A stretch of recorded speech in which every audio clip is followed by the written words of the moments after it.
Abra comigo a sua Bíblia no primeiro livro de Samuel, capítulo de número 10, versículos 9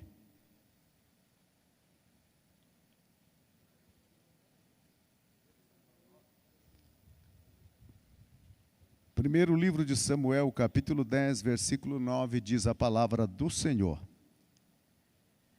Sucedeu, pois, que virando-se ele para despedir-se de Samuel, Deus lhe mudou o coração, e todos estes sinais se deram naquele mesmo dia.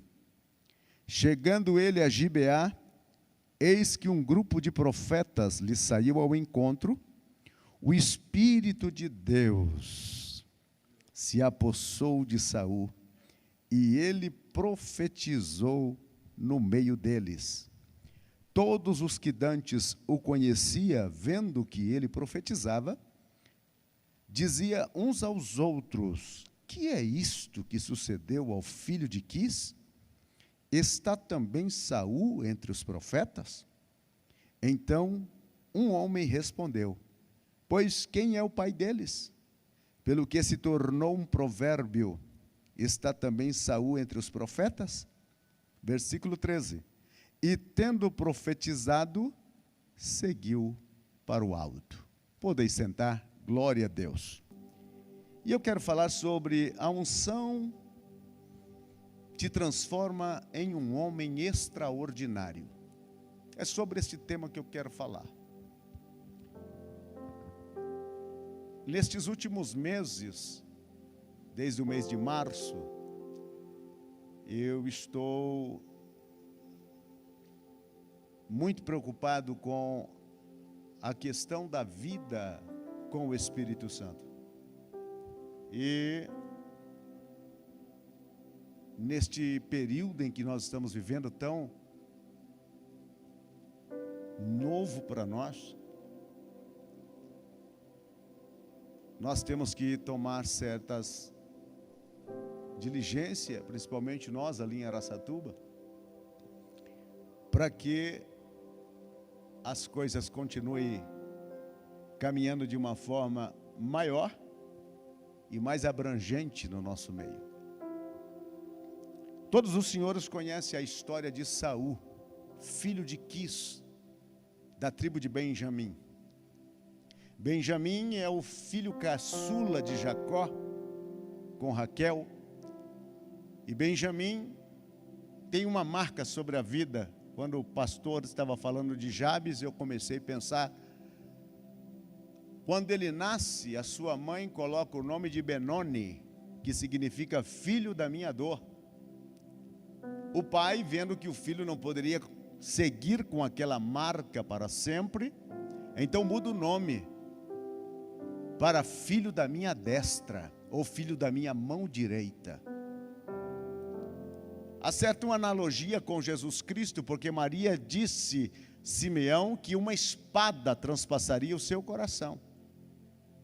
E Jesus se apresenta como filho do homem, mas quando ele é assunto aos céus, ele assentou à direita do Deus Todo-Poderoso. Jacó teve 12 filhos. E no final da sua vida ele começa a abençoá-los. E aproximadamente 40% dos filhos de Jacó, ele une a bênção dele a um animal.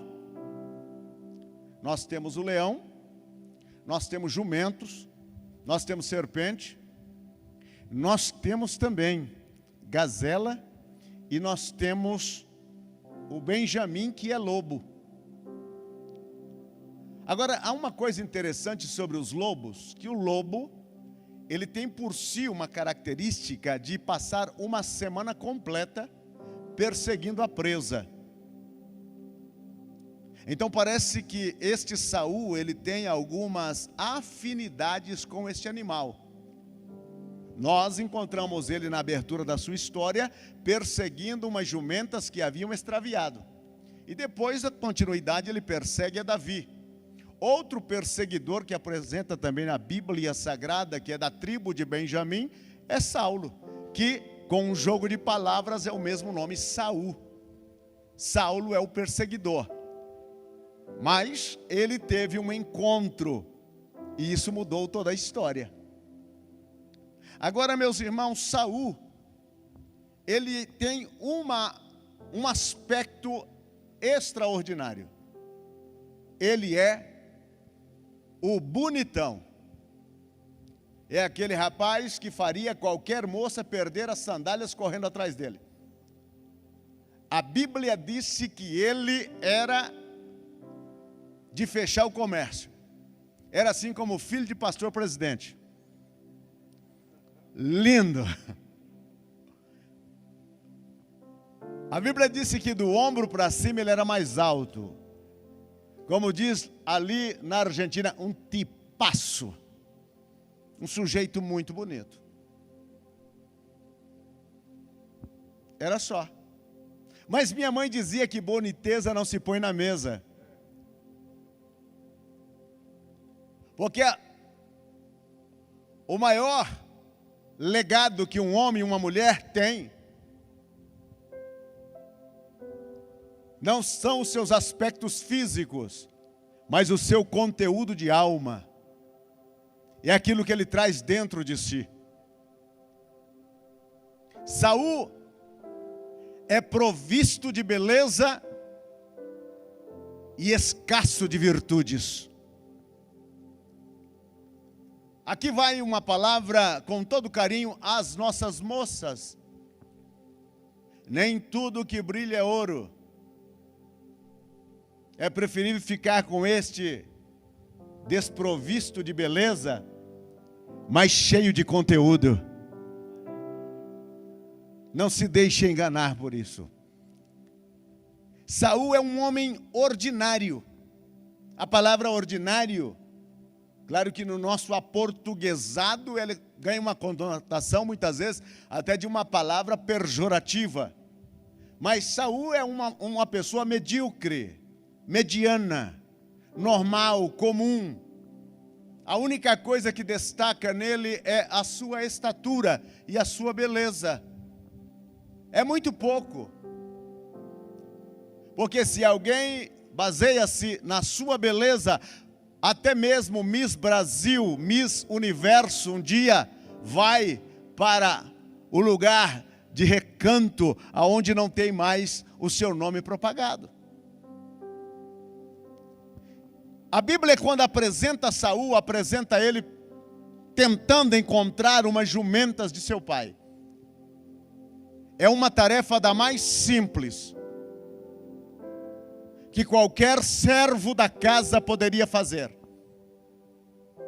Inclusive aqueles que trabalhavam com as jumentas teria mais condições de encontrá-la devido conhecer algum atípico do animal.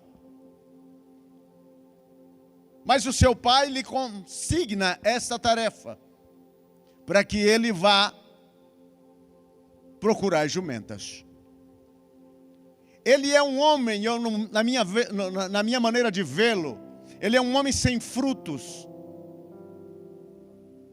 Porque ser delegado para uma tarefa tão simples como esta,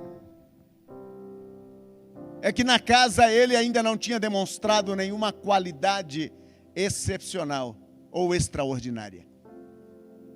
Mas ele é também um homem sem sonhos. Ele não tem sonhos. E um homem, quando eu digo homem, estou incluindo as mulheres, um homem sem sonho não vale a pena viver. Você precisa ter sonhos, porque são os sonhos que dão combustível para você viver. São os seus sonhos que fazem você levantar cada manhã e partir para a batalha. Porque quem não sonha fica deitado, mas quem sonha levanta para conquistar. Ele também me apresenta ser um homem frustrado. O que vale ser bonito?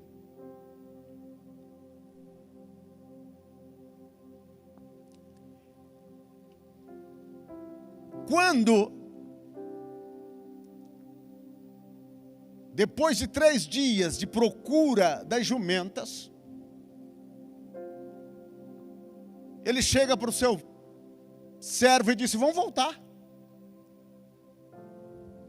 Vamos voltar, porque a gente não consegue. Você pode entender um homem que não conseguiu encontrar jumentas fugitivas? Que frustração, como chegar em casa e dizer ao pai: pai, eu não consegui encontrar as jumentas. O pai ia dizer: você não serve nem para encontrar jumentas perdidas. É um homem frustrado.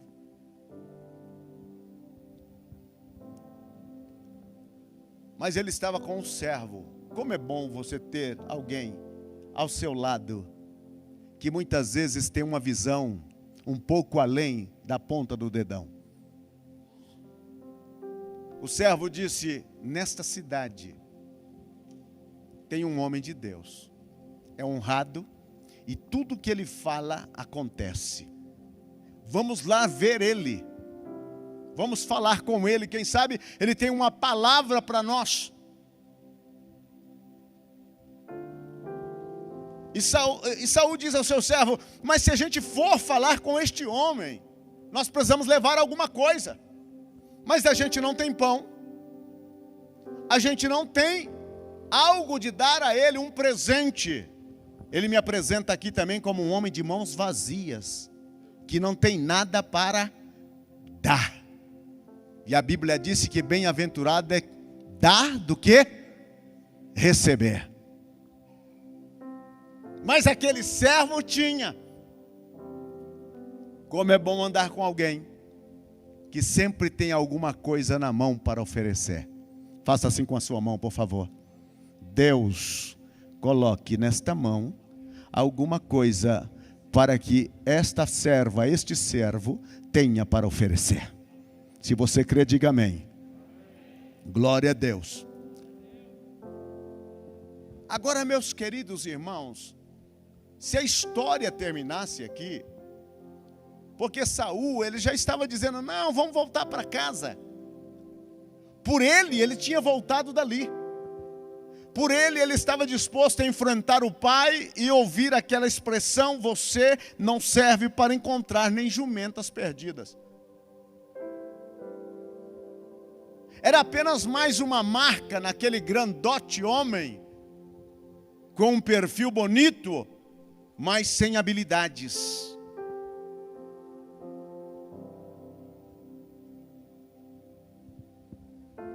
Mas ele tinha um servo. O servo disse: vamos lá. Vamos lá. Vamos até a cidade. Eu não tenho nada.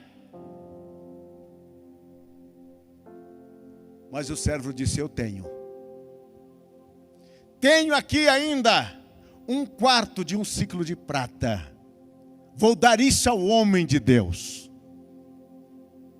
para que ele nos diga aonde estão as jumentas.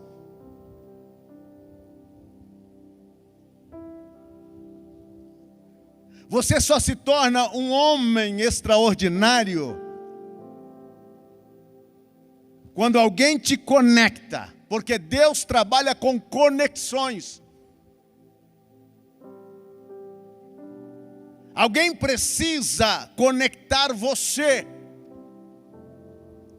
ao âmbito aonde Deus quer te usar. Ninguém chega a lugar algum sozinho. Você precisa de uma conexão.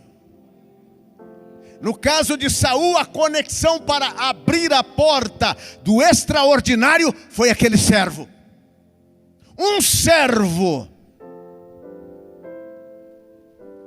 Saul não tinha intimidade com o espiritual. Saul não tinha contato com profetas. Saul havia ouvido falar sobre os profetas, porém ele não tinha contato com os profetas. Mas ele estava acompanhado de alguém que tinha contato com o espiritual. Que quando as coisas se colocaram de forma sem solução, ele disse: vamos procurar um homem de Deus. Ele tinha esse contato. E ele sabia que se fosse ao homem de Deus, haveria possibilidade de ter um bom resultado para a situação. Agora,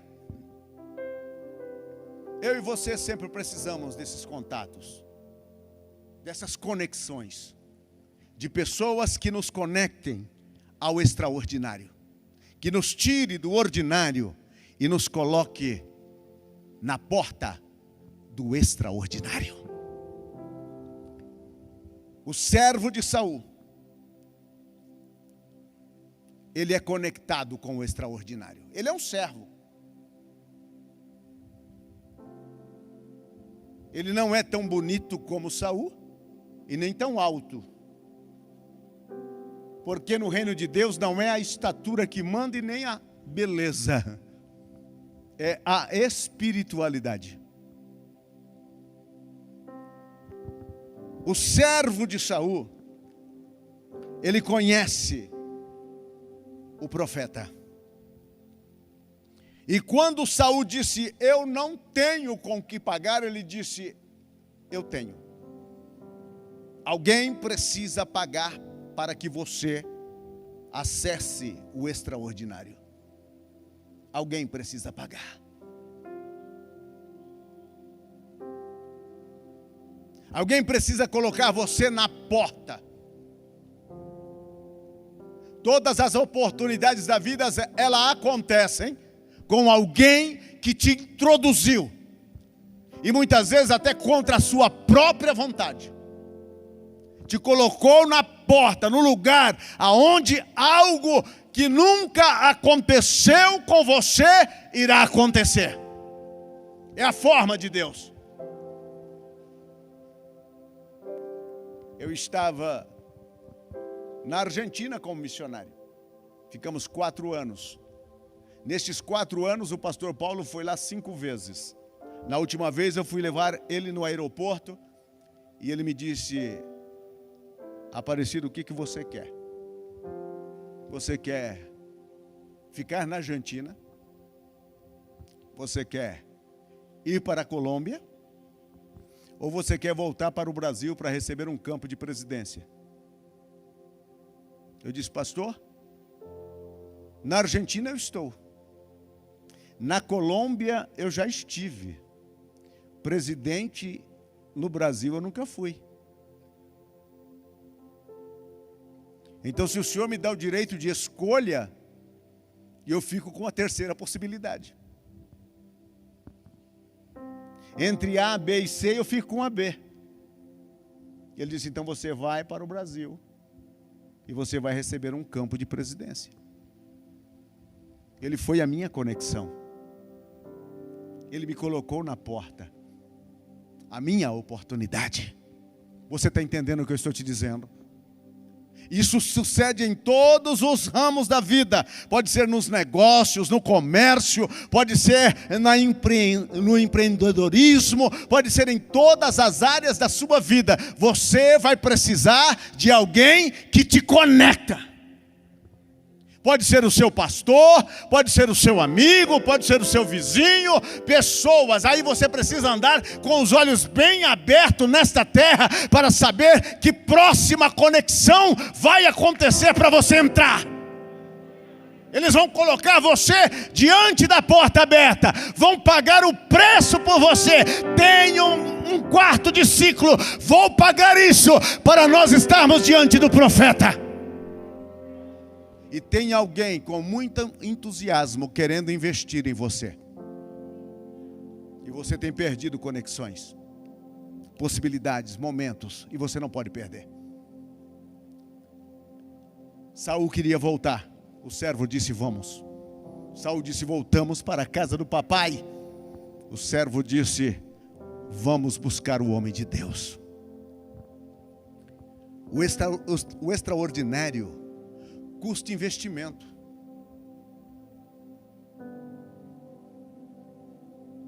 E você muitas vezes pensa somente naquele momento.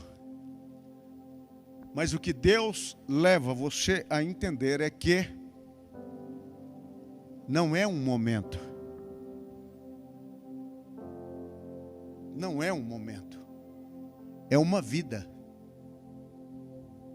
Sair do ordinário, entrar ao extraordinário é para viver uma experiência de por vida.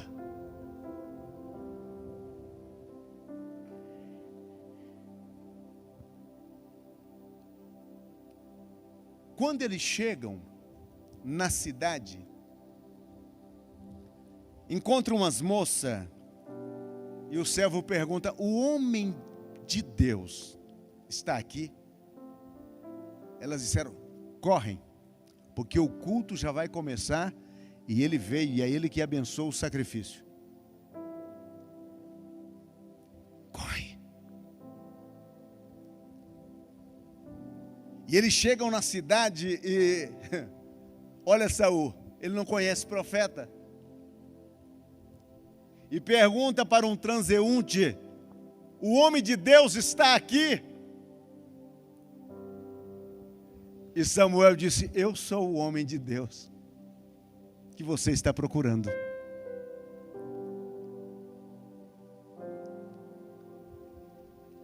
Não se preocupe com as jumentas, elas já foram encontradas. Mas eu tenho algo maior para você. O coração de todo Israel se inclinará para você. Aí ele começa: o que é isso? Deixa disso. Eu sou o mais pequeno. Minha casa é mais pequena. Isso é orgulho de ser humilde. Sabe aquele orgulho de humildade? Ah, não, isso não é para mim. Quem sou eu? Isso não é para mim. Onde já se viu uma coisa dessa? Isso é para outro. E hoje tem muita gente que perdeu a conexão porque na hora de ser valente, corajoso, ele tentou dar uma de humilde. E a humildade é reconhecer o que você é, mas não se acovardar diante das possibilidades. Sou mais pequeno, a minha família do meu pai é mais pequena, a tribo é mais pequena, tudo é mais pequeno. Isso não é para mim, o senhor está equivocado. Aí Samuel disse: sobe comigo. E subiram para o alto, o lugar da adoração. Havia uma mesa posta, e o lugar para ele era na cabeceira. Ele não estava entendendo nada. Ele estava querendo estragar tudo que Deus tinha planejado na eternidade. Sentou no lugar de honra. Havia mais 30 profetas ali, e Samuel também. Aí Samuel disse para o cozinheiro: traz aquele pedaço de carne que eu mandei você preparar e colocar à parte para esta ocasião. Porque um dia antes, Deus havia revelado a Samuel o que iria acontecer. E agora Saul está na cabeceira da mesa. Quem não estava conseguindo nem encontrar jumentas, agora está já na cabeceira da mesa, porque houve um servo que fez a conexão. E naquele momento, ele come, se alegra, feliz da vida, honrado. Nunca tinha acontecido isto com ele. Passou a noite toda conversando com Samuel. Às vezes eu fico perguntando: o que será que eles conversaram? Sobre o que eles falaram? Olha que Saul não era fácil. Samuel teve que dar um discipulado muito forte para ele. Uma noite toda. Desde começar a ensinar a orar, a tirar essa... Ele era grande em altura, mas baixo em estima. Tirar esta estima de Zé Ninguém, de que não posso, de que não tenho. Deus está trabalhando com ele, e por ele, e com ele, e por ele. E ele não está entendendo. Uma noite no terraço, e Samuel está dizendo a ele sobre as coisas extraordinárias do mundo de Deus.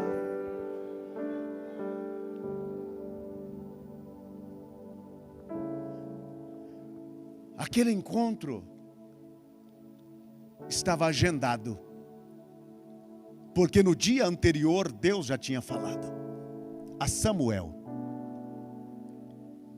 Mas Saul poderia ter jogado fora tudo se ele tivesse voltado no meio do caminho. Não volte. Não volte. Mas eu não encontrei a jumenta. E daí? Dá um passo a mais. Eu não consigo, eu vou voltar. Não volte. Um passo a mais. Um esforço a mais.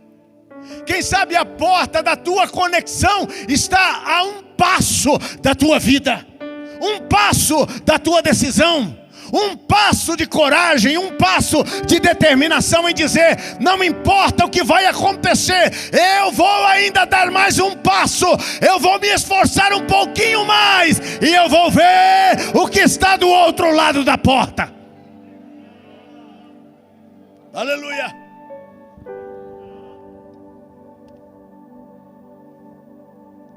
E sabe, meu irmão, no outro dia eles dormem um pouco. Aí Samuel disse: Saul, levante, porque eu vou te despedir. E você vai voltar para sua casa. E eles começam a andar, e aí Samuel disse: diga ao servo que continue andando e você espere aqui, porque eu preciso falar com você. Ele para. Samuel chega com aquele vaso de azeite e derrama sobre a cabeça dele.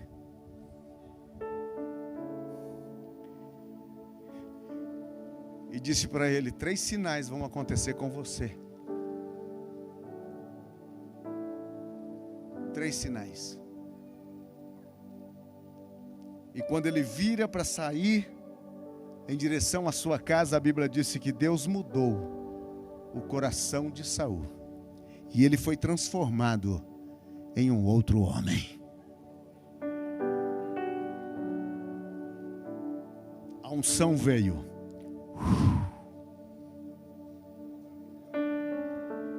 A unção chegou sobre ele.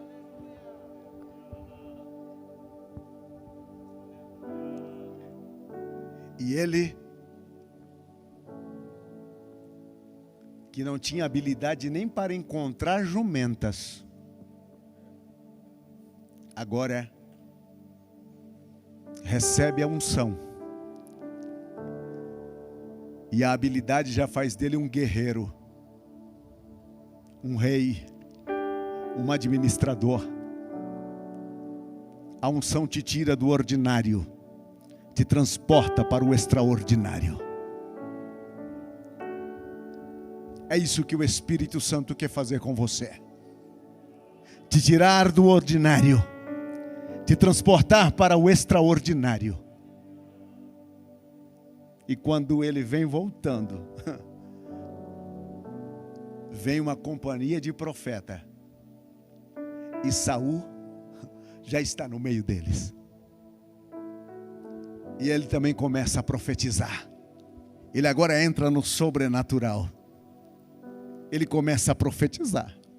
E as pessoas começam a perguntar: está Saul entre os profetas? Para eles era o quê?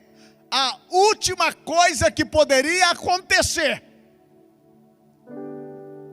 Como que poderia estar Saul entre os profetas?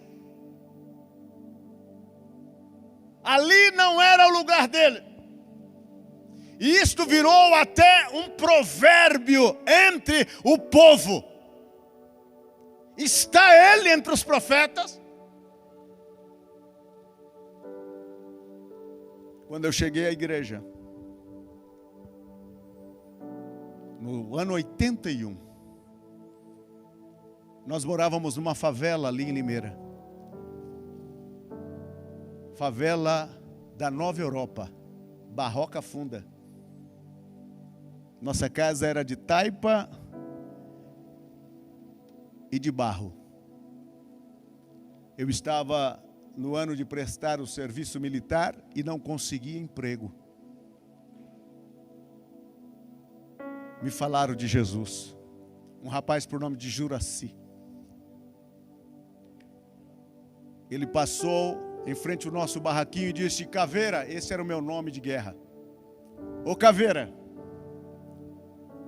eu era magro, como disse o Rebanhão, né? Eu era magro, que dava dó, meu paletó listrado de uma listra só.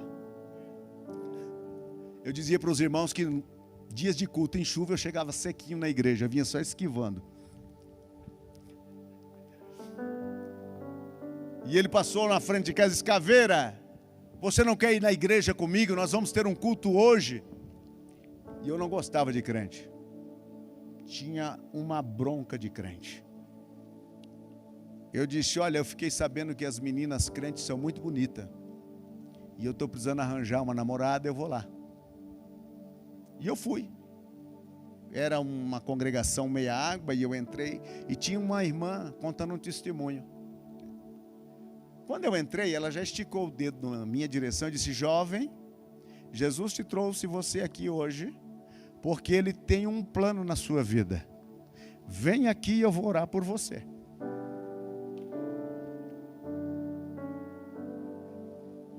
Eu sentei no banco, porque em casa sempre dizia: o dia que você for na igreja de crente, dizer para você: vem que eu vou orar por você, vem aceitar Jesus, não vai não. Eles fazem uma lavagem assim cerebral em você, e você fica casa, igreja, igreja, casa. E eu agarrei do banco e disse: eu vou ficar preso aqui, daqui eu não saio daqui, ninguém vai me tirar. E de repente, quando eu abri os olhos, eu estava lá na frente, chorando.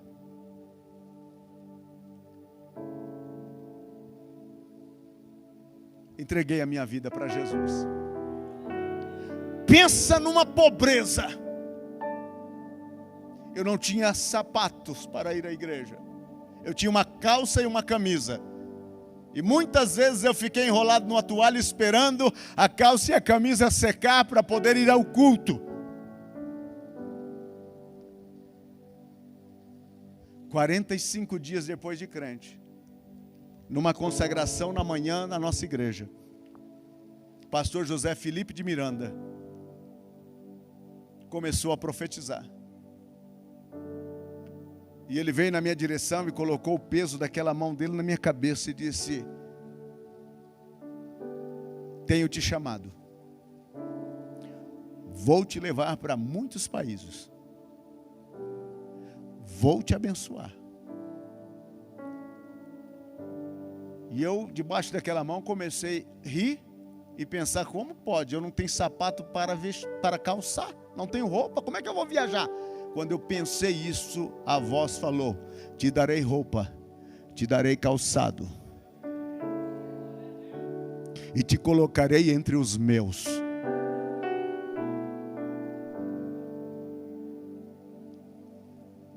Daquele dia em diante, eu nunca mais fui o mesmo.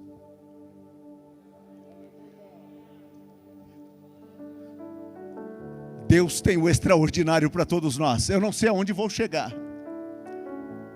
mas todas as portas que Ele abrir, todas as conexões que Ele fizer, eu quero estar dentro. Eu não quero perder. Eu não vou voltar atrás. Eu vou continuar. Eu vou continuar. Eu vou continuar. E existe uma coisa no extraordinário. Você vê o que ninguém vê. Você vê longe. Quando nós chegamos em Araçatuba, um obreiro disse para mim: pastor, aqui já teve muitos pastores do nosso ministério. Homens de muito peso. E olha a nossa situação. Aqui nada dá certo, pastor. Aqui nada acontece.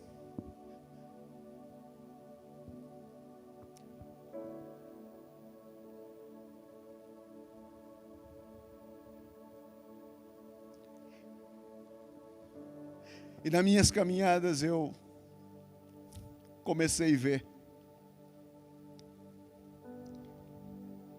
Eu não tinha absolutamente nada.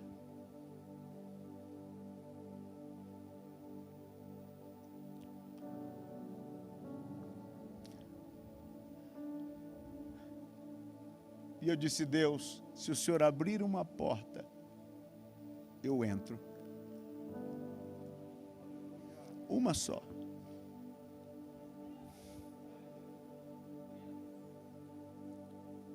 E na oração da manhã Deus falou comigo. E eu tenho muita preocupação de dizer isso. Deus falou comigo. Ele disse: diga à minha igreja que você vai começar a construir um templo. É o sonho do coração deles. Diga. Na reunião de obreiros eu disse: irmãos, nós vamos construir um templo aqui. Escutei até um lá no fundo dizendo: mais um. Chegou mais um.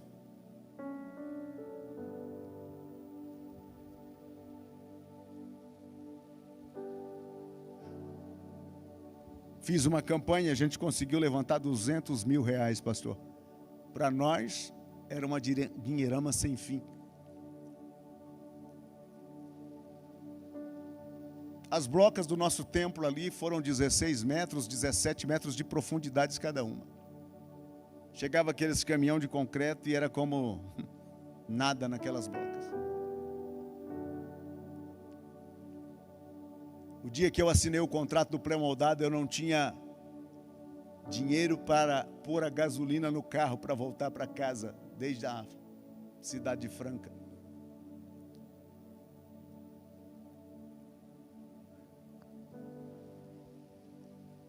Mas eu estava vivendo o extraordinário. Sempre tem alguém que acredita nos seus sonhos. O dinheiro que conseguimos na campanha, fizemos a fundação de 50% do nosso templo. Fora 200 mil reais só na fundação daqueles 50%. Quase 800 mil reais os pré-moldados da 50. Eu assinei um contrato de 800 mil reais sem saber da onde viria o primeiro centavos. Começamos a fazer as perfurações. Precisava dar inicial para a marca, que são os responsáveis também aqui do pré-moldado. Há 12 anos eu vinha juntando um dinheirinho com a minha esposa para a gente comprar uma casa.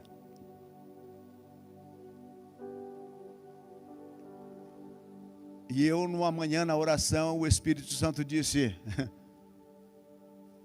o primeiro a investir nos seus sonhos é você. Se você não investe nos seus sonhos, ninguém vai acreditar. Falei com a minha esposa e disse: minha filha, preciso dar 260 mil reais para a marca. A gente tem esse dinheiro. Você está disposta a gente investir esse dinheiro lá? Como é bom ter casado com uma mulher crente. Ela disse: vamos, meu filho.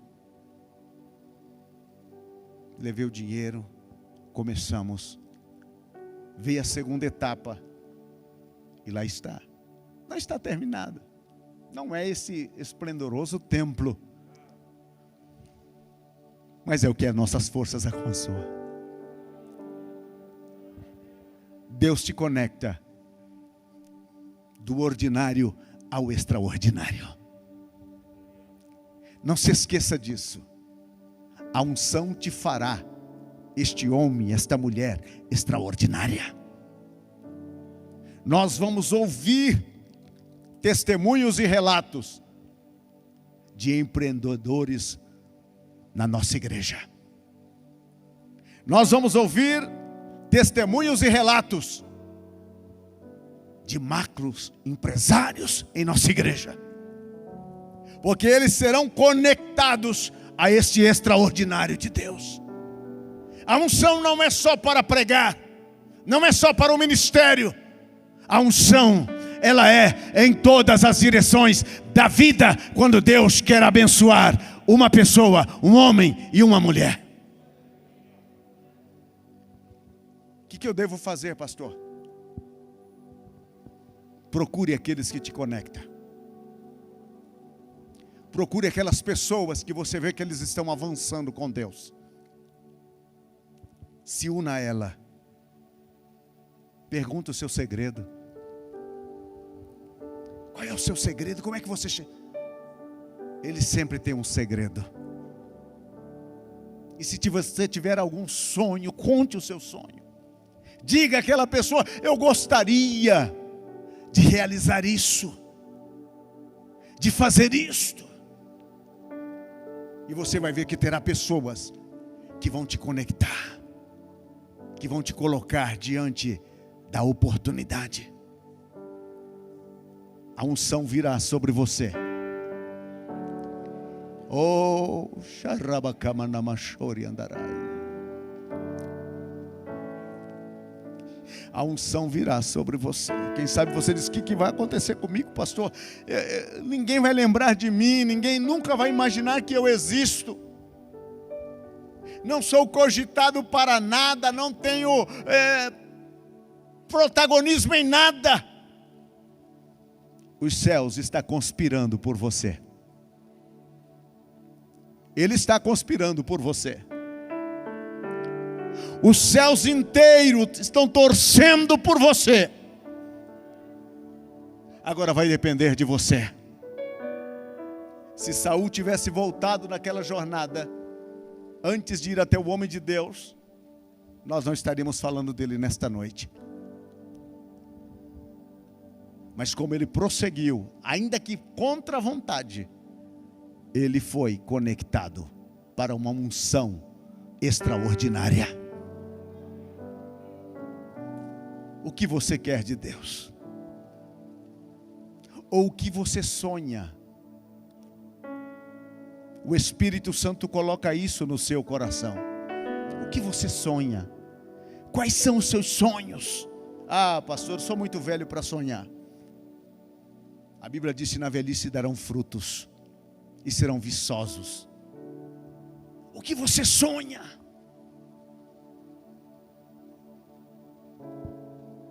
Os ordinários têm sonhos ordinários. Os extraordinários sonham com coisas extraordinárias. Te veja fazendo coisas grandes para Deus. Te veja você vendo coisas extraordinárias acontecendo na sua vida. E comece a profetizar, porque como profeta Deus te constituiu. E você diz: mas os meus sonhos não têm vida. Não se esqueça que a ordem para o profeta foi: profetiza aos ossos secos. Profetiza.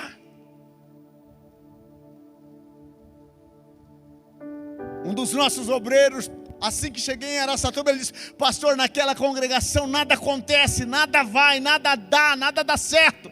Eu disse: muda a sua mensagem. Como, pastor? Profetiza. Começa a profetizar coisas boas e grandes.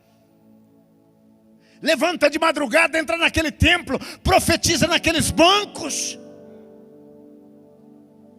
Começa a falar: Deus, eu chamo a tua bênção, a tua vida para aqui dentro. Hoje a congregação dele não cabe, de tantas pessoas que tem lá. Pastor Carlos, querido Carlão, é superlotada. ele aprendeu a profetizar. Ah, esse menino não funciona, pastor. Meu matrimônio não funciona. Profetiza. Profetiza sobre a criança. Muitas vezes estamos soltando palavras negativas contra eles. É hora de começar a profetizar. Ossos secos, ouçam a palavra do Senhor. A primeira ordem foi para profetizar para os ossos. A segunda ordem foi para profetizar ao Espírito Santo. Como assim? Quando eu profetizei, os ossos se juntaram e era um exército, mas não tinha vida. E aí o Senhor disse: profetiza, filho do homem. Profetiza o Espírito. Ó Espírito, vem dos quatro ventos, sopra sobre estes. E quando o Espírito chegou, houve vida. O extraordinário só acontece quando o Espírito Santo chega e traz vida. Agora depende de você. Depende de mim. Eu quero viver sempre o extraordinário de Deus. Muito obrigado. Deus nos abençoe.